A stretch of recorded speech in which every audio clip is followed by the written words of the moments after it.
dulu.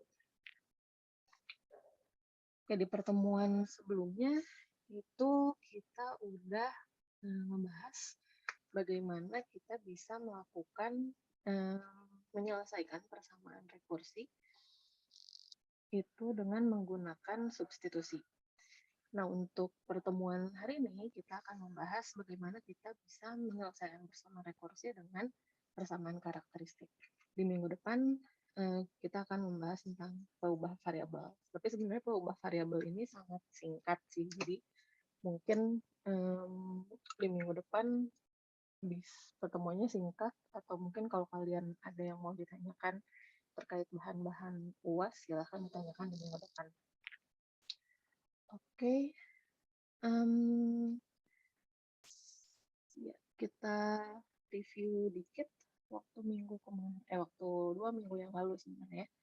2 minggu yang lalu itu kita belajar tentang bagaimana kita melakukan substitusi untuk menyelesaikan persamaan rekursi. Contohnya misalkan kita punya algoritma power seperti ini, terus nanti untuk mengetahui dia itu ada di kompleksitas apa, kita bisa langsung cari dulu ukuran inputnya apa, terus kita cek juga operasi dasarnya apa. Di sini contohnya inputnya sendiri itu ada 2 parameternya, X sama N. Tapi di algoritmanya sendiri, X itu kan tidak berpengaruh apapun terhadap banyaknya kita melakukan si algoritma ini. Seberapa sering sih atau seberapa lama sih kita perlu mengeksekusi algoritma ini tidak didasari oleh X. Makanya kita bisa bilang kalau N inilah yang merupakan ukuran inputnya. Sedangkan untuk operasi dasar, di sini kita punya algoritmanya cuma 2 baris ini. Dan di sini operasi yang paling sering dilakukan itu adalah si perkalian yang kita punya di sini. Perkalian inilah yang kemudian disebut sebagai operasi dasarnya. Dan untuk algoritma rekursif, kita setelah mengetahui ukuran input dan juga operasi dasar, kita bisa mendefinisikan berapa banyak perkalian tersebut dieksekusi secara rekursi. Caranya kita lihat di kondisi dasarnya, di sini sama sekali nggak ada perkalian. Oleh karena itu, ketika N sama dengan 0, kita punya perkaliannya itu sebanyak 0 kali. Sedangkan lainnya, yaitu ketika N lebih besar dari 0, kita punya perkaliannya itu sebanyak 1 kali di sini.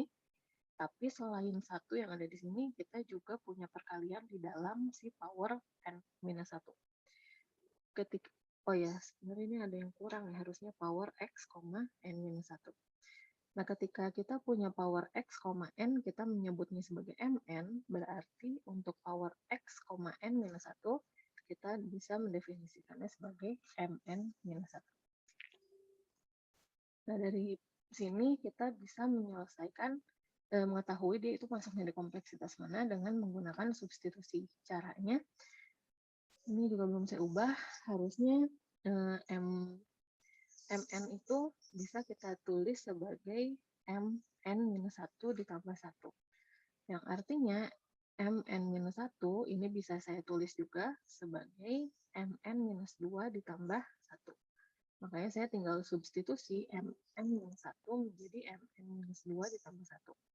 Kemudian Mn-2 ini juga bisa saya substitusi menjadi Mn-3 ditambah 1, dan seterusnya sampai di sini kita dapat pola.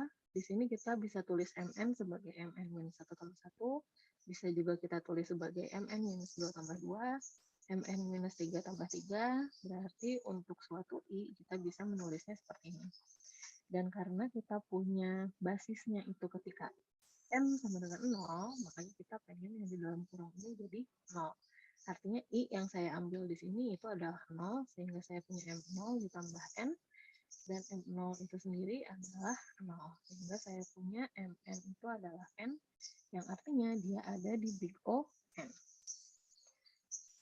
Oke, ini masih sama seperti kemarin, tapi kalau misalnya kita punya bagi 2 kayak gini, ini harusnya ada bagi 2-nya. Kalau kita punya pembagian dengan 2 seperti ini, berarti nantinya kita perlu memisalkan biasanya kalau N itu adalah 2 pangkat K untuk suatu bilangan bulat bilangan bulat positif. Nah, di sini kalau misalnya saya punya N per 3, berarti saya misalkan dia menjadi 3 pangkat K. Atau N per 10, berarti saya misalkan dia menjadi 10 pangkat K. Nah, jadi saya bisa mensubstitusi lagi AN per 2 itu jadi 2 pangkat K per 2. Artinya 2 pangkat K minus 1. Jadi kan saya punya N per 2, ini bisa saya tulis kemudian menjadi 2 pangkat K per 2 seperti ini. Yang artinya dia ini sama dengan 2 pangkat K minus 1. Sama juga A2 pangkat K minus 1 bisa saya tulis juga menjadi A2 pangkat K minus 1 per 2 ditambah 1. Makanya dia bisa saya tulis menjadi ini. Kemudian yang ini pun bisa saya tulis menjadi yang ada di sini. Dan seterusnya sampai kita dapat pola. Di sini AN bisa saya tulis sebagai 2 pangkat K minus 1 tambah 1, pangkat K minus 2 tambah 2, pangkat K minus 3 tambah 3. Berarti kita bisa tulis dia seperti ini secara umum. Dan lagi-lagi karena di sini saya punya N yang sama dengan 1, berarti saya pengen yang di dalam kurung ini jadi 1. Artinya 2 pangkat 0. Makanya I yang saya ambil adalah K di sini. Biar saya punya A1, dan A1 kita tahu nilainya adalah 0, sehingga kita tahu KN-nya adalah K. Dan K ini, karena N-nya itu adalah 2 pangkat K, kalau kita tambahkan log 2 di dua sisi, N sama dengan 2 pangkat K, berarti kalau saya punya log 2N, dia akan sama dengan log 2 dari 2 pangkat K. Dan kalau perpangkatan dia bisa turun ke bawah, artinya dia ini sama dengan K. Karena log 2 dari 2 itu adalah 1. Artinya K itu adalah log 2N. Makanya saya punya K sama dengan log 2N di sini. Dan bisa saya tulis dia ada di big O log N. Oke, ini masih review yang 2 minggu lalu. Kemarin latihannya itu saya nggak jadikan tugas, tapi kalau misalnya ada yang, tapi sangat disarankan kalian untuk mencoba sendiri. Oke, kita coba bahas sedikit. Untuk nomor 1, di sini kita punya Tower of Hanoi. Pertama, kita perlu tahu dulu ukuran inputnya apa sama operasi dasarnya apa. Untuk ukuran input sendiri, kita lihat dari algoritma yang kita punya. Di sini kita punya inputnya itu adalah N first term last. First term sama last itu artinya tongkat yang sedang kita bicarakan. Kan kalau Tower of Hanoi kemarin udah sempat kita bahas dikit, kita punya 3 tiang biasanya, terus kita punya ada beberapa keping yang berurut dari kecil ke besar, atas ke bawah. Nah, di sini dari satu tiang kita mau memindahkan dia ke tiang lainnya. Dengan catatan kita harus memindahkan satu persatu kepingnya, dan juga yang keping yang kecil itu nggak boleh ada di bawah keping yang besar. Nah, first term sama last ini berhubungan sama tiang yang sedang kita bicarakan, atau tongkat atau tangkai atau apa itu namanya. Nah, berarti sebenarnya first term dan last ini pasti cuma ada 3 ya, antara 3 tiang tadi. Sedangkan N ini banyaknya keping yang kita punya. Jelas di sini kalau banyaknya keping lah yang akan mempengaruhi waktu eksekusi dari algoritma ini. Makanya ukuran inputnya itu adalah N. Sekarang operasi dasar. Operasi dasar kita lihat ini adalah algoritmanya. Ketika kita punya N sama dengan 1, kita outputkan sesuatu. Dan ketika N-nya lebih dari 1, kita lakukan panggil kembali si algoritmanya, kemudian kita output sesuatu, dan kita panggil kembali lagi si algoritma tersebut. Artinya di sini jelas operasi yang kita punya itu hanyalah si output atau print. Berarti operasi dasarnya itu adalah pengoutputan sesuatu atau print, pencetakan sesuatu. Dan banyaknya operasi dasar tersebut eksekusi, kita harus bikin dulu si definisi rekursifnya. Definisi rekursifnya, let's say saya bilang dia itu adalah PN. PN ini berarti ketika saya punya N-nya sama dengan 1, di sini saya punya eksekusi print itu sebanyak 1 kali. Sedangkan untuk N yang lebih besar dari 1, saya akan masuk ke dalam else, di mana else ini kita punya 1 kali print di sini, dan 2 kali pemanggilan move yang ukurannya N-1. Artinya di sini saya akan punya 1 ditambah 2 kali P N-1.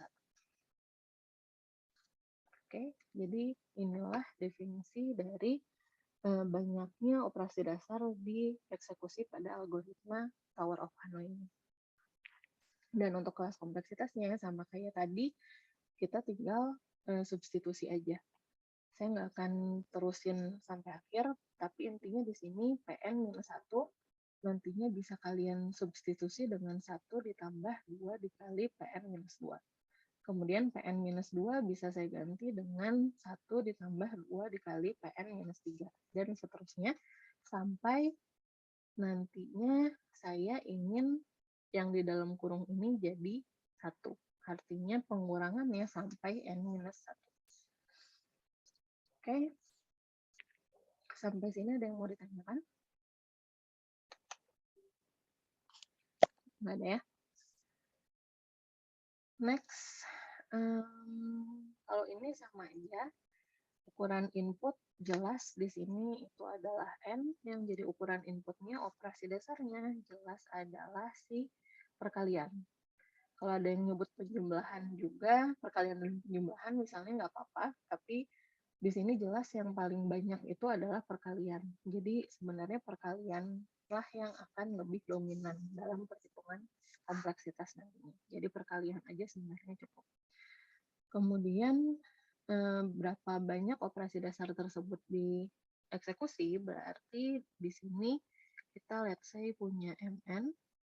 MN ini ketika N sama dengan 1, di sini kita lihat tidak ada perkalian sama sekali, berarti kita punya 0. Tapi ketika N lebih besar dari 1, berarti kita punya 2 perkalian. Dan selain 2 perkalian yang ada di sini, kita juga punya perkalian yang ada di dalam Sn-1. Berarti saya punya M, N-1. Dan sama kayak tadi, ini tinggal kita substitusi, Mn-1-nya saya ganti jadi 2 ditambah Mn-2. Kemudian nanti Mn-2-nya saya ganti jadi 2 ditambah Mn-3. Dan seterusnya, sampai saya pengen punya pengurangannya itu sama N-1. Karena saya ingin yang di dalam kurungnya itu jadi 1. Oke. Dan yang ketiga, ini sama juga, cuman kalau yang ini ada pembagian sama 2. Ini mirip sama binary rekursif yang tadi kita bahas. Misalkan N-nya itu 2 pangkat K, terus saya punya pembagian dia dengan 2, terus-menerus,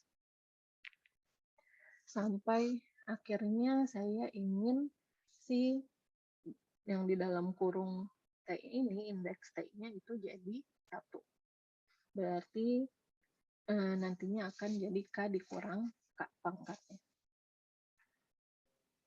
Oke, untuk substitusi ini nggak ada pertanyaan ya.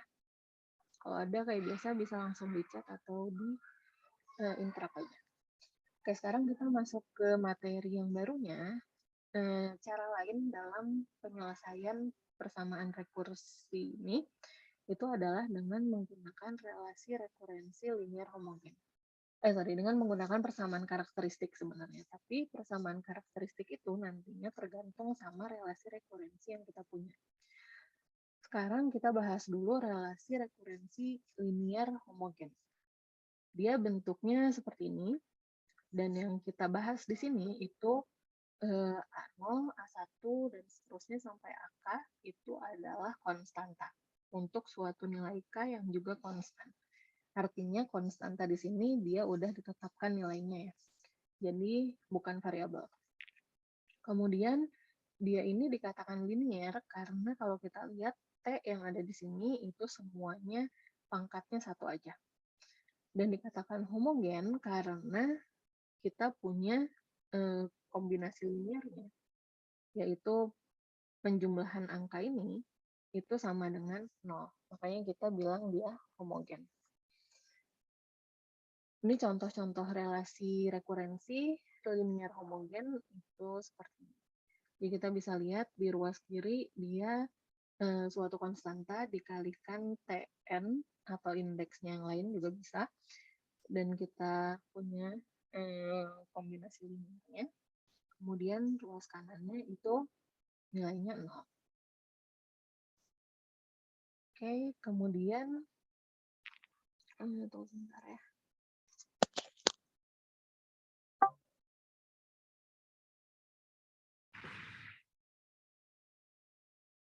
Oke, kemudian dari sini contohnya misalkan saya punya relasi rekurensi untuk Fibonacci. Nah, di Fibonacci ini kan kita punya relasinya itu seperti ini. Fibonacci ke N itu adalah N kalau, ini harusnya maksudnya lebih kecil atau sama dengannya. Kalau misalnya N-nya lebih kecil atau sama dengan 1. Jadi kalau N-nya 0 ataupun 1, dia adalah si 0 atau 1 itu sendiri. Kemudian di luar itu berarti kita tinggal menjumlahkan 2 Fibonacci sebelumnya. Nah, di sini kita bisa tulis juga si persamaan Fibonacci, rekurensi Fibonacci yang ada di sini, itu sebagai berikut. Oke, kita tinggal ganti Fn itu jadi Tn, berarti Fn-1 itu jadi Tn-1, dan Fn-2 itu jadi Tn-2. Kalau kita punya Fn-3 berarti jadi Tn-3. Oke. Dengan mengurangi kedua ruas dengan Tn-1 dan Tn-2, di sini kita kurangin Tn-1 dan dikurangi Tn-2 juga, di sini juga dikurangi Tn-1 dan Tn-2, atau mungkin istilah informalnya kita pindah ruas Tn-1 sama Tn-2. Nah, dalam tanda kutip kita pindah ruas ke sini, berarti kita bisa dapatkan Tn dikurangi Tn-1 dikurangi Tn-2 itu adalah 0. Dan ini merupakan relasi rekurensi linear homogen. Oke? Jadi kalau misalnya kalian punya persamaan rekursi, itu kalau di sininya itu nggak ada penjumlahan dengan n plus 2 misalnya, atau n plus 1, dia hanya memanggil fungsi dia sendiri aja, itu bisa kita ubah dia menjadi relasi rekurensi linear homogen. Nah, relasi rekurensi linear homogen ini kemudian bisa kita representasikan menjadi persamaan karakteristik. Ini mungkin kalian udah pernah belajar juga, mungkin di kalkulus ya sebenarnya. Jadi, kalau saya punya relasi rekurensi linear homogen seperti ini, bisa saya ganti menjadi persamaan karakteristik. Seperti yang ada di bawah. Di sini poinnya tinggal kita lihat dia pengurangan paling besarnya itu di mana. Itulah yang disebut menjadi K. Pengurangan paling besar itu menjadi K. Nah, K inilah yang menjadi pangkat terbesar yang ada di persamaan karakteristiknya. Tapi untuk koefisien pertama, yaitu A0, dia memiliki pangkat yang paling besar untuk R-nya. Kemudian A1-nya kita kurangi 1, A2-nya kita kurangi 2, dan seterusnya sampai AK itu menjadi R pangkat 0. Ini yang suka agak-agak kebalik-balik. Ingat kalau si koefisiennya tetap, T-nya kita ganti jadi R, tapi indeksnya kita ubah pengurangannya jadi di sini. Yang di sini K-1 jadi di sini. Dan sampai di sini minus 0, 0-nya kita punya di sini. Oke. Jadi contohnya misalkan kalau saya punya relasi rekurensi linear homogen seperti ini. Nah, di sini saya bisa ubah dia menjadi persamaan karakteristik seperti ini. Kita lihat di sini paling besar indeksnya itu, pengurangan di indeksnya itu adalah minus 2 di sini. Berarti 2 inilah yang menjadi nilai K-nya. Makanya saya punya 5 di sini, 7, 6, R, kemudian pangkatnya di sini 2, 1, dan di sini ada pengurangan dengan 0 sebenarnya, dan pangkat 0. Oke. Nah, kadang ada yang suka bikin bingung juga kalau misalnya saya punya, let's say, 5 TN ditambah 6 TN minus 2 sama dengan 0. Yang kayak gini kadang suka banyak yang salah juga. Kalau kayak gini berarti K-nya itu tetap 2. Jadi di sini saya punya 5R kuadrat ditambah 6 sama dengan 0. Oke. Cukup jelas ya. Nah, kemudian ada suatu teorema yang mengatakan kalau kita punya persamaan karakteristik seperti ini, dan dari persamaan karakteristik ini kita temukan solusinya, solusi R1 sampai RK, maka satu-satunya solusi dari relasi rekurensi yang awal ini itu adalah sebagai berikut. Jadi kita punya C1 R1 pangkat M, di mana R1-nya itu dapat dari sini, tambah C2 dikali R2 pangkat M, dari sini, dan seterusnya sampai CK dikalikan RK pangkat M. Untuk suatu konstanta C1 sampai CK. Langsung lihat contohnya, misalkan kita punya relasi rekurensi seperti yang ada di sini. Di sini kita lihat pengurangan terbesar itu dikurangi 2. Berarti K yang kita punya di sini adalah 2. Berarti kita punya persamaan karakteristiknya itu seperti ini. Di sini kita punya 1, konstanta pertama, konstanta kedua minus 3, konstanta selanjutnya minus 4. Dan di sini kita tinggal taruh juga sih pengurangannya itu jadi pangkat R. Tapi secara kebalik urutannya. Nah, di sini kita bisa selesaikan si persamaan karakteristik yang kita punya. R pangkat 2 dikurangi 3R dikurangi 4. Ini kan berarti saya punya R kuadrat dikurang 3R dikurang 4 sama dengan 0. Berarti saya punya R, suatu R dikurang atau ditambah, itu sama dengan 0. Kalau kalian masih ingat atau takutnya ada yang lupa, kalau kayak gini berarti biasanya ini kan 1 dikalikan dengan, dikalikan dengan minus 4 itu jadi minus 4. Berarti berapa yang kalau dikalikan itu jadi minus 4, tapi kalau dijumlah itu jadi minus 3. Dikali jadi minus 4, dijumlah jadi minus 3. Berarti saya punya minus 4 dan juga plus 1. Makanya saya jadi punya R minus 4 sama dengan 0, itu berarti R-nya 4, atau R sama dengan 1 juga sama dengan 0, saya jadi punya R-nya itu minus 1. Oke, dan di sini saya udah punya solusi dari persamaan karakteristiknya, yang berarti saya bisa mengaplikasikan teorema yang tadi saya punya itu untuk mendapatkan suatu solusi umum. Saya tinggal punya TN-nya itu adalah suatu konstanta, saya anggap aja sebagai C1 dulu, dikalikan dengan R1 dipangkatkan dengan N, ditambah suatu konstanta lain, let's say C2, dikalikan dengan minus 1 dipangkatkan dengan N.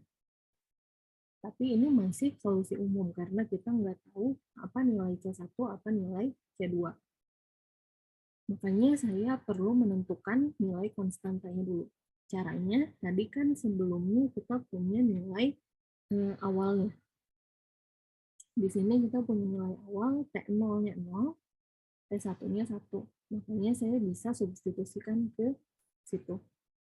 Di sini saya punya kalau N-nya 0, si T0-nya itu kita tahu nilainya adalah 0. Sedangkan untuk N sama dengan 1, kita tahu nilai T1 itu adalah 1. Dan ini harusnya berlaku juga untuk apa yang kita punya setelah mengaplikasikan teorema 1 tadi. Makanya kita ganti N-nya kalau jadi 0, itu saya punya seperti ini, yang artinya kita punya C1 tambah C2. Sedangkan kalau N-nya 1, berarti saya punya seperti ini, diganti N-nya jadi 1, sehingga saya punya 4 C1 dikurang C2. Dari sini kita tinggal cari solusi C1-nya apa, C2-nya. Kita tinggal jumlahkan, yang ini kan jadi hilang. Jadi saya punya 5C1 itu adalah 1. Artinya C1 itu adalah 1/5. Yang juga artinya C2 itu adalah minus 1/5. Karena kita punya dari sini C1 ditambah C2 sama dengan 0, berarti kalau C1-nya 1/5, C2-nya pasti minus 1/5. Artinya saya bisa dapat solusi khusus dengan mensubstitusi nilai C1 dan C2 ini ke solusi umum yang saya punya tadi. Misalnya saya punya TN-nya itu adalah 1/5 dikalikan 4 pangkat N dikurang 1/5 dikalikan minus 1 pangkat N. Dan kalau ditanya dia big O berapa, berarti kita bisa bilang jelas dia ada di big O 4 pangkat N. Kita bisa bilang seperti itu. Oke, ada pertanyaan untuk contoh yang pertama ini?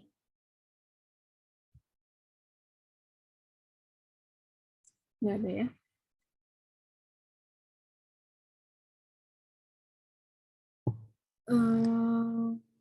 Oke, ini untuk latihan kalian bisa coba sendiri dulu. Nanti minggu depan kita bahas. Tapi lagi-lagi saya nggak mau ngasih kalian tugas lagi deh. Paling ini latihan mandiri dulu aja ya. Ini silahkan latihan mandiri, tapi minggu depan akan kita bahas. Untuk pertama, kita cari solusi persamaan Fibonacci dengan menggunakan persamaan karakteristik. Tadi kita udah punya gimana caranya kita mengkonvert definisi rekursi Fibonacci menjadi suatu persamaan rekursi linear non homogen. Nah, dari situ kalian bisa cari persamaan karakteristiknya apa dan cari solusi dari Fibonacci tadi. Terus ini ada 2 soal lagi untuk 2 nilai TN yang berbeda. Ini bisa kalian coba kerjakan mandiri. Nah, sekarang kadang let's say setelah kita punya persamaan karakteristiknya, ternyata kita punyanya itu akar ganda. Dalam artian, misalnya persamaan karakteristiknya itu seperti ini. Misalnya seperti ini, sama dengan 0. Tambah 2R, dikurang 2R, tambah 1 sama dengan 0. Berapa dikali berapa yang dikalikan jadi 1, dan dijumlahkan jadi minus 2. Jelas itu minus 1 sama minus 1 ya. Berarti saya punya R minus 1 dikalikan R minus 1 itu sama dengan 0. Nah, di sini berarti R1-nya itu adalah 1, tapi R2-nya itu adalah 1 juga. Kalau kita pakai teorema 1 tadi, itu kan sebenarnya hanya untuk kalau kita punya akar-akarnya itu solusinya beda semua. Sedangkan ini kita punya 2 akar ganda. Oke, jadi satunya itu berulang 2 kali. Kalau misalnya kita ngikutin pakai teorema tadi, berarti kan si Tn-nya itu akan jadi C1 dikalikan 1 pangkat N ditambah C1 ditambah C2 dikali 1 pangkat N. Ini kan sebenarnya sama aja ya. Bisa kita tulis jadi suatu konstanta dikalikan 1N. Makanya ini teorema yang tadi itu tidak berlaku untuk akar ganda. Nah, kalau untuk akar ganda, itu kita bisa mengkalikan dengan suatu N. Jadi kayak gini. Itu sama dengan ini ditambah. Karena kalau misalnya kita punya R sebagai akar ganda M, maksudnya dia berulang sebanyak M kali. Berarti kita bisa tambahkan terus N sebanyak M kali itu. Jadi sampai N pangkat N-1. Maksudnya kalau misalnya saya punya di sini R3-nya ternyata 1 juga. Karena dia pangkatnya berarti R pangkat 3. Sekian, saya punya satunya itu berganda sebanyak 3 kali, berarti di sini saya bisa tambah C3 dikalikan N kuadrat dikali 1 pangkat N. Kalau nambah lagi jadi 4, berarti saya perlu tambah lagi seperti ini. Dan seterusnya kalau ada multiple akar ganda. Atau misalnya saya punya R1-nya 1, R2-nya 2, R3-nya 2 lagi. Kalau ini berarti Tn-nya nanti jadi C1 dikalikan 1 pangkat N ditambah C2 dikalikan 2 pangkat N ditambah ini 100 ditambah C3 dikalikan N kali 2 pangkat N. Jadi intinya kalau ada ganda, kita terus tambah N-nya sampai kita punya termnya sebanyak si gandanya itu. Ini cukup jelas di sini ya.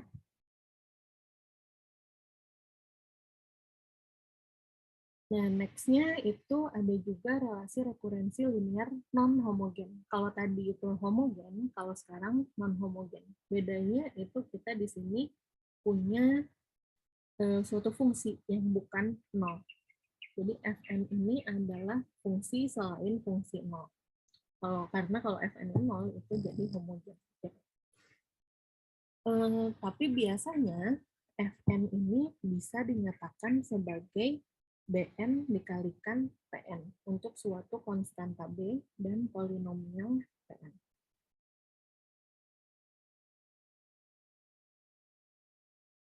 Dan kalau kita punya persamaan seperti itu, di mana Fn itu adalah suatu B pangkat N dikalikan Pn, berarti kita bisa punya persamaan karakteristiknya seperti ini. Intinya di sini kita punya persamaan karakteristik yang sama kayak yang tadi homogen, tapi kita kalikan dia dengan R dikurang B pangkat D plus 1, di mana B-nya ini kita ambil dari sini, dan D-nya itu adalah atau derajat atau pangkat terbesar dari Pn yang kita punya di sini. Oke, jadi pengurang B ini itu diambil dari sini, sedangkan D itu diambil dari pangkat terbesar yang ada di polinomial N tadi. Contohnya pangkat terbesar, kalau kita punya Pn-nya seperti ini, berarti derajatnya itu adalah 2, karena pangkat terbesarnya 2. Kalau ini Pn-nya berarti pangkat terbesarnya 1. Kalau kita cuma punya konstanta, ini kan berarti sebenarnya sama aja kayak dikali dengan N pangkat 0. Makanya saya punya derajatnya itu adalah 0. Ini beberapa contoh relasi rekurensi linear non-homogen. Jadi, buat remind lagi, ini adalah bentuk umumnya. Lebih umumnya sebenarnya ini bisa diganti dengan Fn untuk Fn fungsi apapun itu, tapi pada kenyataannya yang paling banyak itu adalah seperti ini. Makanya yang kita bahas itu cuma B pangkat N dikalikan Pn.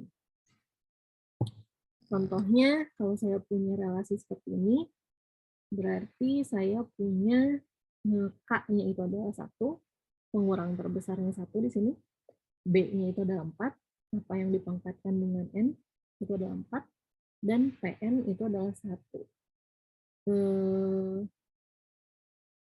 Oh sorry, di sini harusnya bukan 1 ya, tapi 0. Karena di sini kan sama aja kayak ditambah dengan 0. 0 itu derajat terbesarnya adalah 0. Kemudian di sini contoh lainnya, berarti saya punya K-nya itu adalah 2, B-nya itu adalah 4, dan PN-nya itu adalah 0. Sorry. Di sini PN-nya ya, bukan derajatnya. PN-nya adalah 1 karena kita punya 4 pangkat N dikalikan 1.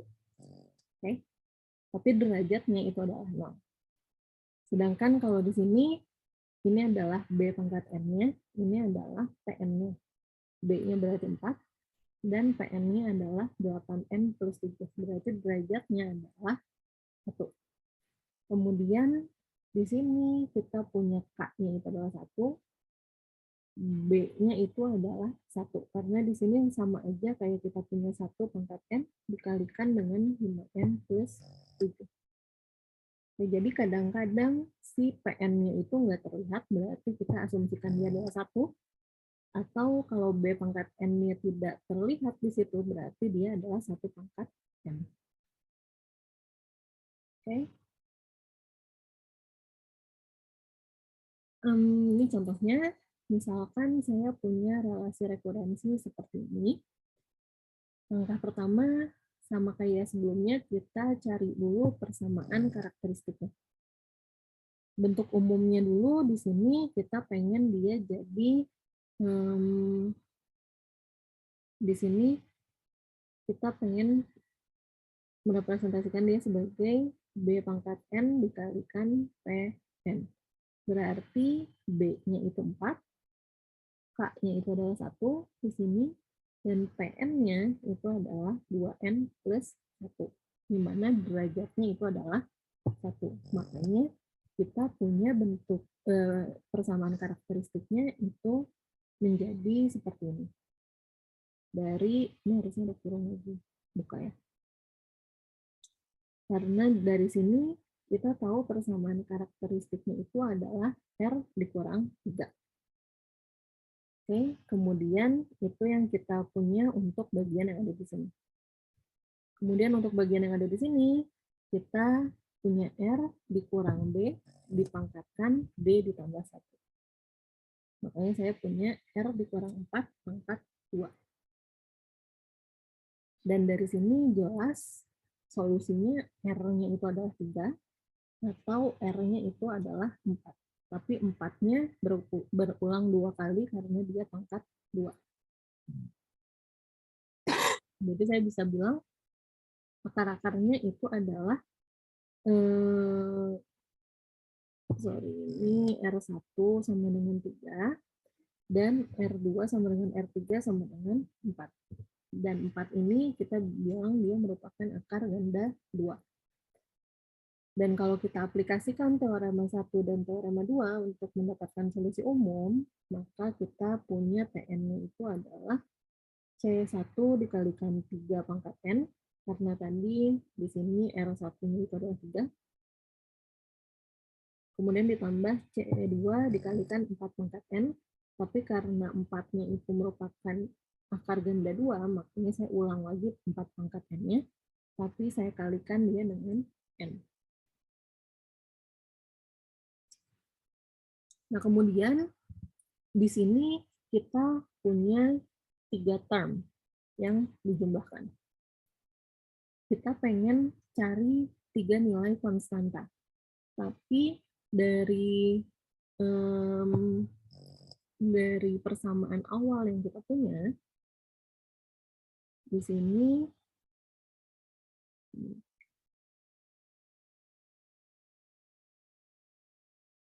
dari contoh awal yang kita punya di sini, kita cuman punya nilai dasarnya itu adalah 2. Oke? Kalau yang tadi contoh sebelumnya yang ada di contoh pertama tadi, kita cuman perlu cari C1 sama C2 dan kebetulan kita punya nilai T0 sama T1.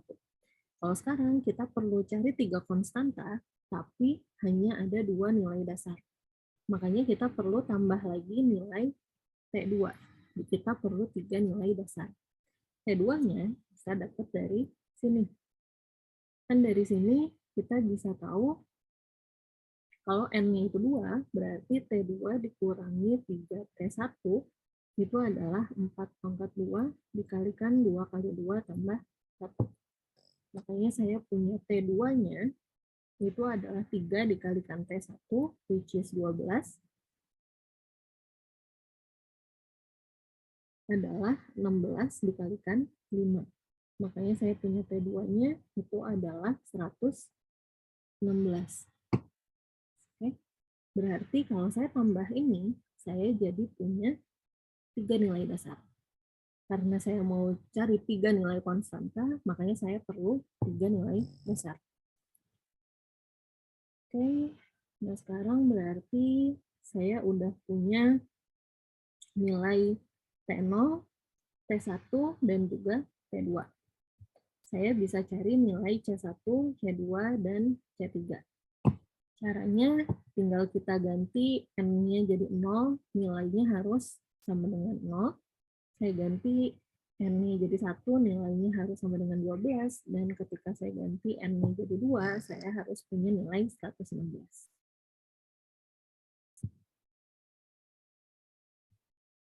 Oke, nah dari sini nantinya kita bisa dapat nilai konstantanya itu adalah 20 untuk C1, minus 20 untuk C2, dan 8 untuk C3. Saya anggap kalian udah bisa mencari nilai ini ya, nilai C1, C2, dan C3 dari 3 persamaan. Ini harusnya udah pernah dipelajari di SMP atau SMA, dan bahkan di aljabar linear juga harusnya bisa pakai matriks juga. Pakai OBE biasa. Dan dari sini berarti kita bisa tinggal ganti C1-nya itu ke konstanta yang pertama, C2-nya ke konstanta yang kedua, dan 8-nya C3 itu ke konstanta yang ketiga. Oke, untuk contoh yang ini ada yang mau ditanyakan?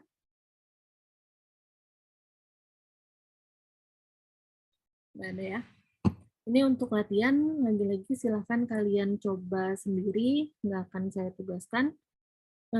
Silahkan latihan mandiri, di sini intinya sama aja.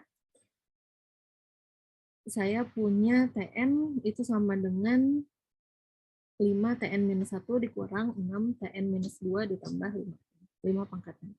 Ini kan sebenarnya bisa saya tulis juga sebagai TN dikurang 5 TN-1 ditambah 6 TN-2 sama dengan 5 pangkat N dikalikan 1. Makanya ini yang jadi persamaan linear homogennya. Kemudian di sini itu jadi B pangkat N dikalikan polinomial N. Berarti derajatnya itu adalah 0.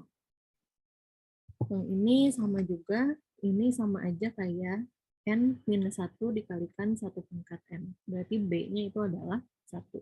Ini jadi polinomial, derajat 1. Yang ini juga, ini jadi polinomialnya derajat 1, ini B-nya, dan ini B-nya. K-nya adalah 1. Oke, ada pertanyaan untuk persamaan karakteristik ini? Nggak ada ya? Nah, ini cara yang terakhir itu kita bahas di minggu depan aja kali ya. Oke, nggak ada pertanyaan ya? Dan untuk tugas besarnya, kemarin pas saya cek judul-judulnya sih udah nggak masalah. Kalian tinggal kumpulkan, nanti posternya saya sediakan di LMS.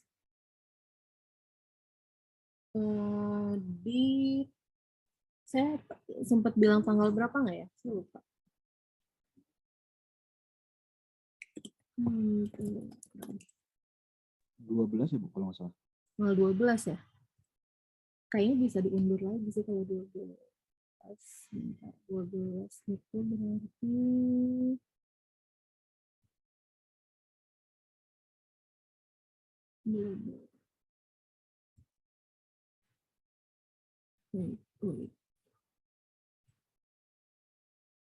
iya 12 Januari. Kalian itu mulai UAS 17 Januari. 12 tuh hari terakhir kuliah ya, makanya saya pilih tanggal 12. Tanggal 12 nggak masalah kan ya? Tugasnya kan cuman ngeran yang kalian mungkin udah punya juga, dan dari yang saya lihat juga kayaknya masalah yang diambil nggak susah-susah amat. Oke, nggak ada pertanyaan ya? Kalau nggak ada, kita ketemu lagi di minggu depan aja. Kalau bisa kerjakan mandiri latihannya ya, biar lebih siap nanti UASnya. Oh ya, untuk UTS juga sebenarnya udah selesai diperiksa, tapi belum saya masukin ke LMS, mungkin dalam waktu dekat ini. Ya, Pradeva.